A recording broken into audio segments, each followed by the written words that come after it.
Salutations à vous, aujourd'hui on se retrouve dans une nouvelle vidéo. Je vais répondre à 25 questions pour apprendre à se connaître un peu plus, c'est 25 questions d'introspection. Et normalement c'est fait pour apprendre à connaître un peu plus une personne. Donc j'ai décidé de faire ça en vidéo avec vous. J'adore ce genre de vidéo où juste répondre à des questions. De base je le fais beaucoup plus à l'écrit, à répondre à certaines questions, un peu d'introspection pour apprendre à me connaître et à m'analyser un peu mieux. Et aujourd'hui, j'ai décidé de le faire en vidéo avec des questions. Donc, c'est 25 questions que j'ai trouvées sur Pinterest. Voilà. Et donc, on va y répondre tout de suite. Alors, j'ai pas lu les questions avant, donc je ne sais pas sur quoi elles portent. Et je ne connais pas les réponses, donc il va me falloir un temps de réflexion. Donc, la première question. Sur quoi j'ai changé d'avis récemment? J'ai changé d'avis sur quoi? J'ai changé d'avis sur le fait de pas me forcer à courir. Parce que je m'étais mise à la course. Aucune motivation là ces dernières semaines pour aller courir. Et pendant une semaine, je me suis forcée tous les jours, enfin pas tous les jours, mais 3 fois dans la semaine, je me suis forcée, vraiment forcée à aller courir. Et je sentais que mon corps il voulait plus. Et du coup là, j'ai arrêté de me forcer. Voilà, parce qu'au début, en fait, j'avais ce truc de la discipline est plus important que la motivation. Donc, quand tu perds la motivation, il faut te forcer pour être plus discipliné et tout ça. Donc, je m'étais forcée à aller courir. Mais je voyais qu'en fait, j'en avais aucune envie. Ça me faisait pas de bien. Quand je m'arrêtais, j'étais même pas fière de l'avoir fait. Je suis juste contente que ça s'arrête. Ça me saoulait sur le mental. C'était pas fou. Et du coup, j'ai décidé de pas me forcer. Et donc là, je me suis juste laissé le temps de redescendre et de cette semaine, je suis pas allée courir par exemple. Je pense qu'il y a une différence entre se forcer un petit peu pour se remotiver ou se donner un petit élan et se forcer totalement et le faire avec aucune envie quoi. Et donc là, j'ai juste, voilà, sur quoi j'ai changé d'avis récemment. Comment est-ce que tu trouves un sens dans ta vie? Comment est-ce que je trouve un sens à la vie? Personnellement, c'est de faire ce que j'aime et de partager ce que j'aime. De dire ce que je ressens, de partager des moments avec les personnes que j'aime, de prendre du temps pour les personnes que j'aime, de prendre du temps pour moi. Et c'est comme ça que je trouve un sens à la vie, en prenant soin des autres et de moi-même, en fait. Simplement en faisant ce que j'aime, je dirais, et en faisant ce que j'aime avec les gens que j'aime ou alors avec moi-même. C'est comme ça que je trouve un sens à la vie. Parce que je me dis que l'amour, en fait, sans l'amour, si tu mets pas de l'amour dans tout ce que tu fais, il n'y a pas de sens dans la vie. Et je parle de l'amour, mais autant bien avec la famille qu'avec les amitiés ou alors juste dans une passion aussi. Quand tu fais quelque chose que tu aimes vraiment, tu le fais avec amour, avec envie, avec passion. Et voilà. Je pense que c'est ça. Quel a été ton plus gros challenge dans ta vie et comment tu l'as dépassé?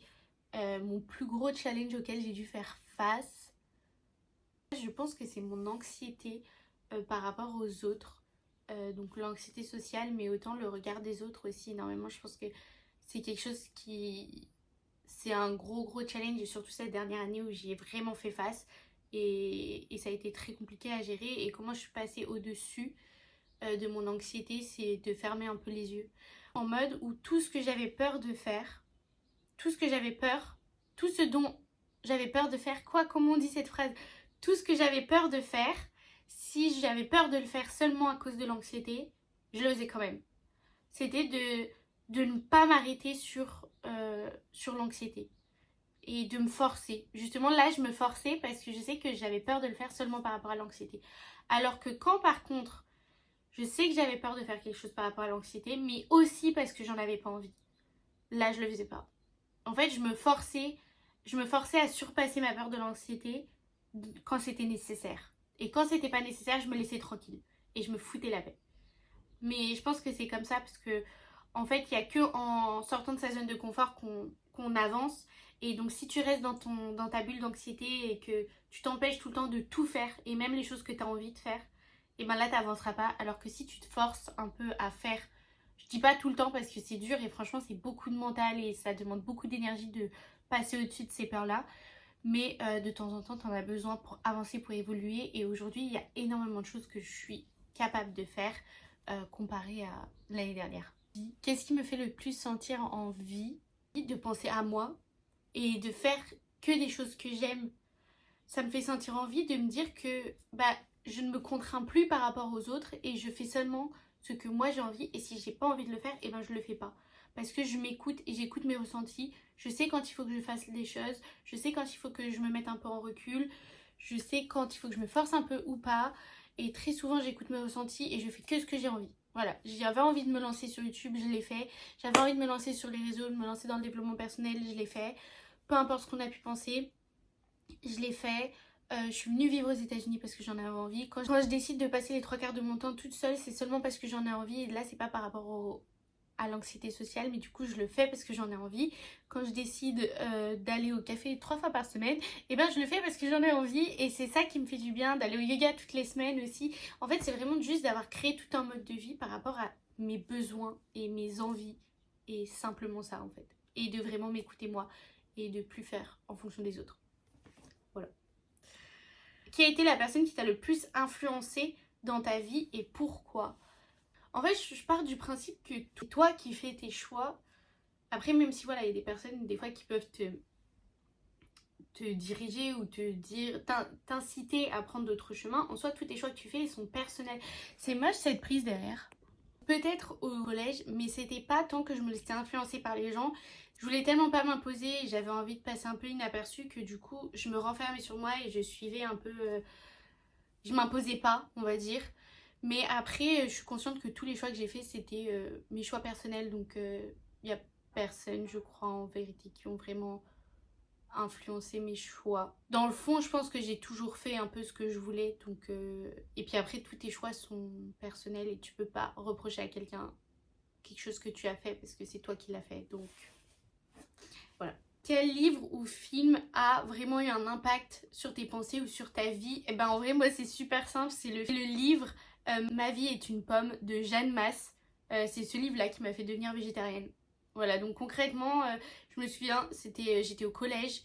J'avais entendu à la radio, on était dans la voiture avec mes parents, j'avais entendu à la radio parler de ce livre-là. On avait essayé d'aller à la Fnac pour l'acheter, il n'y était pas. Du coup, au final, ma soeur l'avait acheté, il me semble.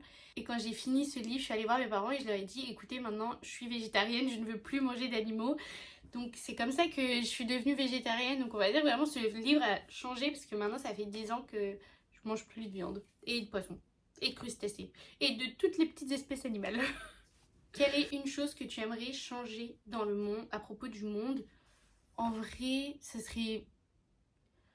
Alors oui, en fait, il y en a plusieurs. Mais après, là, du coup, il faut que tu choisisses laquelle. Là, tu pourrais dire qu'il n'y ait plus de pauvreté, qu'il n'y ait plus de famine, qu'il n'y ait plus de racisme, plus d'homophobie, plus de discrimination, de femmes violées, plus de féminicisme. Tu pourrais demander le sexisme. Maintenant, quelle cause tu choisis? Le fait que plus personne ne mange d'animaux, qu'est-ce que je dois choisir? En tous les cas, tu sais que c'est pas possible qu'il y ait un pourcentage zéro. Mais un truc que j'aurais aimé qui change, c'est cette... ouais, c'est pas... cette inégalité homme-femme, on va dire, et cette puissance que les hommes ils ont sur les femmes et cette atrocité que les hommes sont envers les femmes tout le temps, que les femmes elles se sentent en sécurité nulle part, qu'elles se baladent dans la rue ou peu importe, une femme n'est jamais en sécurité alors qu'un homme lui il se balade dans la rue normale, il n'aura jamais peur. Quand un mec qui passe devant un groupe de meufs, il n'aura jamais peur comparé à une meuf qui passe devant un groupe de mecs où elle se dit bah en fait à tout moment ça peut arriver. Ça, c'est un truc que j'aimerais changer, la sécurité des femmes, genre. Je sais pas si ça se dit. Après, bien sûr, t'as envie de tout changer, mais c'est pas facile d'en choisir qu'un. Mais... Comment tu deals avec le stress ou les incertitudes en tant que personne angoissée au quotidien et qui fait de l'anxiété?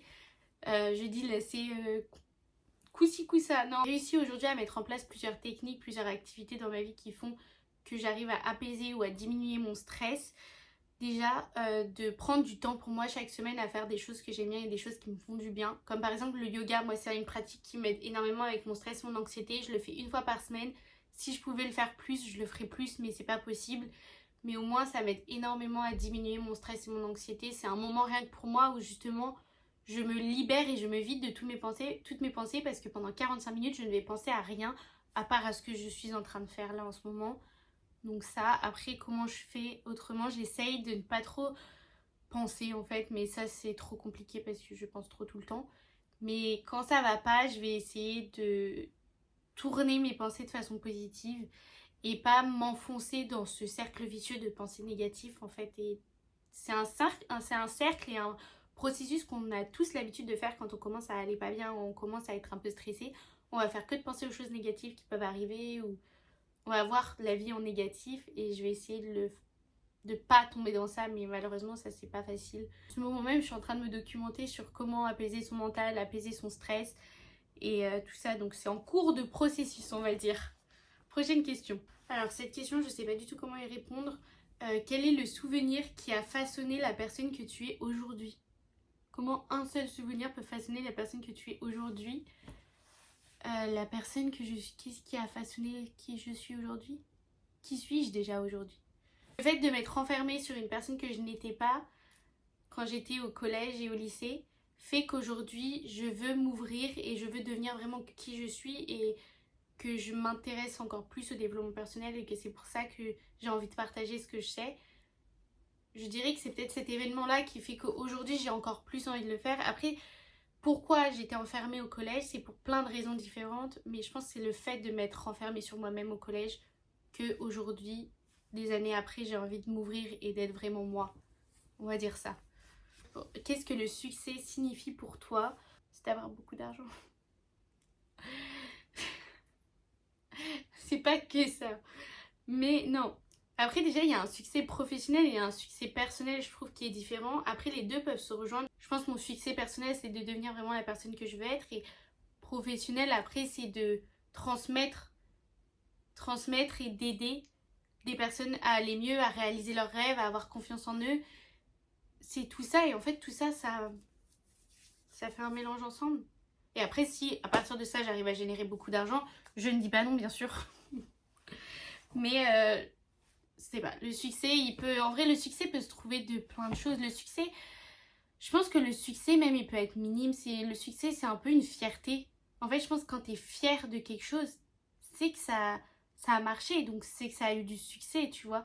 Quand tu es fier de toi, c'est que tu as eu une réussite. Donc le succès, en fait, c'est pas forcément dans les grandes choses, c'est pas forcément dans les grands chiffres, ça peut se trouver un peu de partout. Donc le succès, c'est peut-être être fier de soi, être fier de ce qu'on fait. Et je pense que si t'es fier de toi et de ce que tu fais, bah là t'as eu le vrai succès en fait, le succès pur. Le fier d'être la personne que t'es, peut-être, je sais pas. C'est pas facile hein, ces questions. Quelle est votre croyance avec laquelle beaucoup de gens ne sont pas d'accord? J'aurais dit mes croyances spirituelles, peut-être, il y en a beaucoup qui sont pas d'accord avec ça. Mais à part ça, en vrai, je sais pas. Peut-être, ouais, mes croyances spirituelles, mais après, ça, c'est la religion et c'est quelque chose d'assez propre à chacun. Donc, est-ce que je dis ça? Après, sinon, quoi d'autre? Je sais pas. Je dirais peut-être ça, en vrai. C'est peut-être la réponse de la facilité, mais c'est pas grave. Comment tu définis le bonheur? Bah, qu'est-ce que le bonheur? Vous avez 3 heures. Comment on définit le bonheur, sérieusement? En plus, j'en ai parlé dans une de mes dernières vidéos où je disais qu'avant, j'accordais une importance tellement énorme au mot être heureuse et au bonheur qu'aujourd'hui, j'essaye de me déconstruire un peu de cette croyance-là où justement, avant, je pensais que le bonheur, c'était être heureux tous les jours. Alors, la dernière fois, j'avais écrit cette phrase, être heureuse n'est pas... Être heureuse, c'est d'accepter de ne pas être heureuse tous les jours. Pour moi, quelle est la définition du bonheur? C'est d'accepter ce qui se passe, d'accepter la vie, ses hauts et ses bas, et c'est être reconnaissant de ce qu'on a quand on l'a, de profiter pleinement des moments qu'on partage avec nos proches ou avec soi-même. Et une fois que tu arrives à faire ça, je pense que tu peux dire que tu as accès au bonheur. Une fois que tu es vraiment là, 100% là, et que t'es plus dans le futur, t'es plus dans le passé, t'es juste dans là en fait. Le bonheur, c'est un peu le moment présent, c'est maintenant en fait le bonheur. C'est quand t'apprends maintenant à accepter ce qui se passe et que juste tu profites. C'est peut-être ça. De quoi es-tu profondément passionnée? Plein de choses que j'adore. Je m'intéresse à énormément de domaines différents. J'aime beaucoup dessiner, même si je sais pas dessiner, mais j'adore prendre le temps de dessiner. J'aime bien le yoga, j'adore me maquiller. C'est une grande passion, mais c'est vrai que cette année, j'ai pas pris le temps de me maquiller, de repratiquer cette passion-là. Il faudrait que je le fasse. Mais j'ai un petit blocage avec ça. Mais sinon, c'est vrai que le développement personnel, c'est quelque chose, je peux passer des heures à lire, à m'instruire à propos du développement personnel. Mais peut-être encore plus, au-delà que du développement personnel, c'est la création. La création de toute manière. Par exemple, faire des vidéos, j'adore ça. Prendre des photos, faire des petits montages. Je suis encore très novice à ça et je suis en train d'apprendre tous les jours, mais la création, quelle qu'elle soit manuelle, visuelle, enfin audiovisuelle ou peu importe, j'adore créer et je pense que je suis une personne assez créative et c'est ça ma passion, c'est de faire quelque chose d'assez créatif peut-être. De quoi es-tu le plus reconnaissante dans ta vie? Moi c'est ma famille. Je suis très très reconnaissante de la famille que j'ai et du soutien de mon entourage. Ouais, je vais peut-être dire ça. Je suis très reconnaissante de l'entourage que j'ai et que je n'ai jamais... j'ai toujours été soutenue, j'ai un entourage très sain. Chaque idée que j'ai eue, qui a émergé dans ma tête, on m'a toujours poussée à y aller, on m'a jamais contraint de faire ce que je voulais, on m'a toujours soutenue dans mes choix. Quand j'avais besoin d'une oreille pour m'écouter, j'en ai toujours eu une, que ce soit dans ma famille ou dans mes amis. C'est vrai que pour ça, je suis très très reconnaissante, je suis très bien entourée et je peux pas nier ça. Et surtout que c'est pas la chance de tout le monde et j'ai des personnes très bienveillantes autour de moi et je suis très reconnaissante de ça. Si tu pouvais vivre n'importe où dans le monde, où est-ce que tu vivrais et pourquoi? Alors ça, je vis aux États-Unis actuellement, ça a toujours été mon rêve d'y vivre et c'est vrai que depuis que j'y vis, je sais que je ne veux plus y vivre. Alors je ne veux plus y vivre, enfin je sais que je ne veux pas finir ma vie ici et ce n'est pas parce que je n'aime pas les États-Unis, parce que j'adore cet endroit. Je vais vivre proche de mes proches. Je vais vivre à côté de mes proches, donc je vais vivre en France. Après, où en France, je sais pas. Maintenant que je vis là actuellement aux États-Unis, je vis à Wrightsville Beach, juste à côté de la plage. En fait, je vis à l'océan, à côté de la plage, dans un lieu trop beau. Je sais que je veux finir ma vie à côté de la plage, ou en tout cas dans la nature, dans un lieu beau. En fait, j'ai pas envie de finir ma vie dans une ville, donc je ne finirai pas ma vie dans Paris, même si c'est ma ville de cœur. Mais je pense peut-être plus dans le sud de la France, en vérité. Ou je ne sais pas, à voir. Quelle est la leçon la plus importante que tu as appris l'année passée? Crois en toi, crois en tes projets. Si tu n'y crois pas, tu n'y arriveras jamais. Et si tu n'y crois pas, tu ne pourras pas le faire. Donc je pense que c'est l'une des choses les plus importantes à apprendre, c'est à croire en soi. Et parce que si tu ne crois pas en toi, comment tu veux que les autres puissent croire en toi? Donc crois en ce que tu veux faire, crois en toi, vas-y, fonce et déchire tout.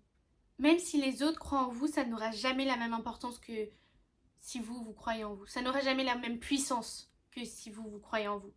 Qu'est-ce que vous attendez avec impatience à l'avenir, dans le futur? Qu'est-ce que j'attends avec impatience? Mon retour en France? De voir mes parents la semaine prochaine, parce que je vois mes parents dans une semaine. Quand je reverrai mes proches. Professionnellement, j'ai énormément de projets, j'ai énormément de voyages aussi en tête. J'ai trop hâte parce que je vais bientôt me booker mon voyage pour San Francisco. Et ça va être incroyable. Ah si, j'ai vraiment hâte de rencontrer l'amour aussi, donc c'est quand tu veux. Hein. À quoi ressemble une journée parfaite pour toi? Je me lève à 6h. Je vais voir le lever du soleil à la plage. Magnifique. Je rentre, je prends mon petit déj sur la terrasse de l'appart. Ensuite, je me prépare, je me pomponne, toute belle. Ah non, avant, je fais du yoga. Ensuite, je me prépare. Je vais au café. J'y reste des heures. Je lis, je travaille, je fais ma vie dans toute la matinée. L'après-midi, je vais faire les magasins parce que j'adore m'acheter des vêtements. Donc, toute seule. Puis, je vais au cinéma le soir. Non, puis je vais manger dans un endroit que j'aime bien qui s'appelle Chopped. Et c'est comme Subway, mais en mode avec des wraps. Et c'est trop bon. Mais c'est en mode un peu healthy. C'est génial, tu peux choisir tout ce que tu mets dans ton wrap. C'est incroyable. Je fais ça. Ensuite, je vais au cinéma et je rentre, je dors. Très simple en vrai. Mais ça, ce serait vraiment une journée parfaite. Ce serait incroyable. Ouais.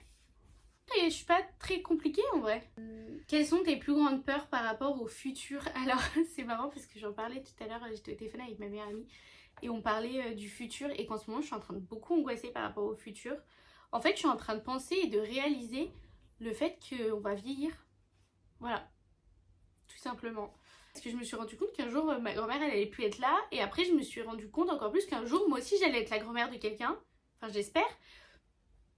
Mais qu'en fait, un jour, moi je vais être maman, un jour je vais être grand-mère. Je vais plus être Elsa qui a 22 ans. Et déjà là, je vais avoir 22 ans dans 2 semaines. Ça me fait peur. Parce que en fait, me vieillir me fait peur, mais à la fois ça m'excite. Parce que je suis trop excitée du fait de vivre plein de nouvelles aventures, de voyager, de partager énormément de nouveaux moments avec mes amis, de un jour rencontrer l'amour, de me marier, d'avoir des enfants, de construire une maison, de construire ma carrière professionnelle, de faire réaliser tous mes objectifs. Tout ça, j'ai trop hâte. Mais à la fois, ça me terrifie parce que ça veut dire qu'on vieillit et qu'un jour, on sera vieux, on sera en maison de retraite peut-être, et ensuite tu vas mourir. Voilà. C'était le cercle de la vie. Mais en fait, je sais pas, j'ai peur de vieillir pour l'instant. Je pense que j'ai peur de... Non, je sais pourquoi j'ai peur. Je pense que j'ai peur de pas assez profiter de ma vie. J'ai peur de pas assez profiter du moment présent et que... En fait, le temps passe déjà tellement vite. J'ai peur de pas en profiter et que le temps me file entre les doigts et que demain je me réveille et j'ai 60 ans. J'ai peur de ça. Comment tu as bien passé ton temps libre? Sincèrement, si je ne suis pas en train de travailler, vous pouvez me retrouver au café en train de lire, d'écrire ou de travailler. C'est mon endroit préféré. C'est mon endroit... En fait, je pense que je sais pourquoi j'aime autant cet endroit. C'est que vu que je vis sur mon lieu de travail, j'ai besoin de me retrouver dans un autre endroit qui n'est pas du tout associé à mon travail de fille au père, donc par rapport aux enfants. Et donc ce café, c'est un lieu, vraiment c'est chaleureux, j'adore l'ambiance. Et donc c'est un lieu où je me sens bien, où j'ai l'impression de me retrouver comme à la maison en fait. Aller au yoga. J'adore écouter de la musique dans ma voiture, écouter de la musique tout court. Quand il n'y a pas mes hosts, j'adore quand il n'y a pas mes hosts chez moi et que je peux mettre la musique à fond. Avant j'aurais dû me maquiller, mais c'est vrai que ça fait un moment que je ne l'ai pas fait. Et voir des levées de soleil, des couchers de soleil à la plage. Plus que 5 questions. Bon, ça fait 40 minutes que je filme, mais plus que 5 questions. Alors, quelle est une chose que tu as toujours voulu apprendre mais que tu ne l'as pas fait encore? Le théâtre. Alors ça, c'est quelque chose que j'ai toujours rêvé de faire depuis que je suis petite, mais que l'anxiété m'empêche. Et surtout mon anxiété sociale aujourd'hui. Je suis incapable de le faire et j'ai vraiment envie de le faire. C'est un challenge que j'ai vraiment envie de me donner. Et j'avais toujours rêvé quand j'étais petite, je voulais être actrice, c'était mon rêve. Mais je ne peux pas faire ce genre de choses. En fait, je pense que tu me mets dans un cours de théâtre, je meurs en fait instantanément, mon cœur se lâche. Et en vrai, c'est fou parce que quand j'étais en école de maquillage aussi, on a eu des cours de théâtre, on a eu 2 cours de théâtre. Et ces 2 cours, c'était les 2 cours les plus terrorisants de toute ma vie, où je les ai passés à pleurer et je ne pouvais rien faire. Franchement, pendant ces cours, je n'ai pratiquement rien fait parce que ça me terrorise. En fait, c'est quelque chose qui me terrorise, mais à la fois, c'est quelque chose que j'aurais trop adoré faire. Mais peut-être un jour. J'espère qu'un jour, je réussirai à passer cette peur et prendre des cours de théâtre. Mais en France, j'ai vu ils proposaient des cours de théâtre pour les personnes qui sont justement anxieuses. Et on m'a toujours conseillé de faire du théâtre depuis que je suis petite, parce que peut-être un jour. J'espère, j'aimerais bien. Comment tu gères les conflits et les désaccords? La communication. J'essaie de plus de communiquer, d'essayer de comprendre la personne et sinon de laisser du temps à la personne. Surtout quand il y a des conflits, s'il y a une personne qui est énervée, vaut mieux plus lui laisser le temps de redescendre. Mais je pense que j'irais plus par essayer de comprendre. Je sais pas, en vrai c'est pas très souvent que je suis en conflit ou en désaccord avec des gens. Mais désaccord après, en soi, chacun a son avis et il faut essayer de respecter l'avis de l'autre. Mais c'est vrai que souvent c'est compliqué quand toi t'es sûr de quelque chose et que la personne en face est sûre aussi. C'est assez compliqué, mais je pense oui, c'est juste de respecter l'avis de l'autre et essayer de le comprendre et essayer de te faire comprendre aussi. Mais c'est pas toujours facile. Donc ouais, c'est la communication, ou alors je dirais des fois de laisser aussi un peu ses distances quand t'es avec une personne et qu'il y a un conflit. Pour éviter que les émotions parlent trop d'elles-mêmes, faut des fois plus un peu apaiser la tension, prendre du recul. Et moi j'aime bien quand je suis énervée prendre du recul pour pouvoir me remettre en question et remettre en question la situation et voir après comment faire. Mais je sais pas si c'est la meilleure façon. Est-ce que tu as une tradition ou un rituel qui est important pour toi? Je crois pas avoir de tradition. Est-ce que j'ai une tradition moi? Je crois pas. Ou un rituel? Est-ce que j'ai un rituel? Je crois pas. Je pense pas que j'en ai. En plus, c'est le genre de truc, j'adorerais avoir ça. Mais je pense pas. Mais quel est le meilleur conseil que tu as jamais reçu? Mon père, il nous a toujours un peu inculqué ça. Enfin, moi, en tout cas, on en a beaucoup parlé avec mon père. De toujours faire ce qui nous rendait heureux. Que le but dans notre vie, c'était d'être heureux. Et je sais que dès que je voulais faire quelque chose ou entreprendre quelque chose, je disais, est-ce que ça va te rendre heureuse? Ou est-ce que c'est quelque chose qui pourrait te rendre heureuse? Si oui, fais-le. Et que pour lui, c'est vraiment tout le temps le plus important, c'est qu'on soit heureux. Et donc, du coup, voilà. Je pense que c'est, ouais, bah, c'est un beau conseil, c'est de toujours faire ce qui te rend heureux. En vrai, c'est la vérité. Et la dernière question, c'est comment tu gères les échecs et les déceptions? Comment tu gères les échecs et les déceptions? Comment je gère les échecs et les déceptions? Bah, je pleure. Ouais, comment on gère ça? Non, j'essaye, en première phase, je vais pleurer. Après, il y aura toute cette phase de, je pense, de remise en question, de savoir où est-ce que ça a foiré, pourquoi ça a foiré, qu'est-ce qui s'est passé, pourquoi je me sens comme ça. Et tout simplement, après, c'est de se relever et de se dire que de toute façon, on apprend de chaque événement.